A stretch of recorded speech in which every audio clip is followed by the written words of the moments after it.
زما د ایمان وروڼو زموږ د اسلام ټول تعلیمات موږ ته دا را زده کوي چې موږ باید په علم باندې مزین یو. نو موږ دې ته ضرورت نه لرو چې له دې باندې و له دیني خلق د خدای رویونه او د قرآن روی راته شفې کوي چې د علم دروازې خلاصې کړي. دا کوم علم ده؟ دا کوم مذهب ده؟ کومه فیصله ده؟ کومه فتوا ده؟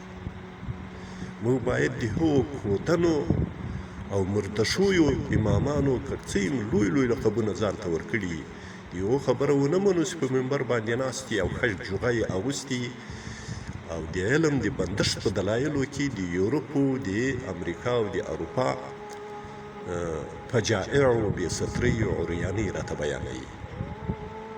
موږ خو هغه بې سترۍ او هغه عریانۍ نه غواړو. موږ خو د علم د دین په فضا کې د شریعت په فضا کې د شریعت په مسون چاپیریال کې په یو اسلامي نصاب سره د دې اولادونو د دې نسلونو تربیت غواړو او د دې له هغو عریانیو په حاشیو سره څه ربط او څه رابطه ده.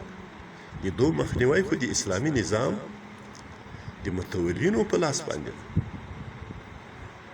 نو دا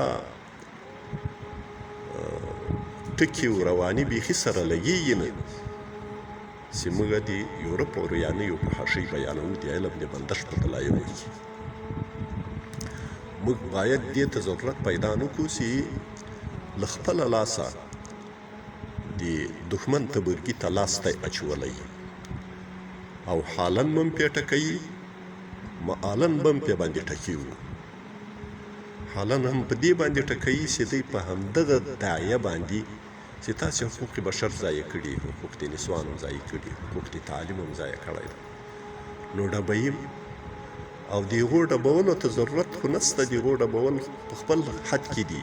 موږ خپل ملت له ځانه بیل کړی ده، خپل مسلمانان مو له ځانه ناراضه کړي دي، له خپل شریعت سره جفا کړې ده، له خپل دین سره هم جفا کړې ده.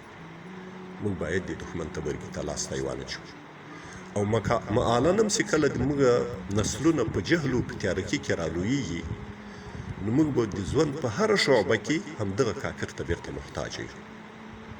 ولې ځانونه کفارو ته محتاج یو؟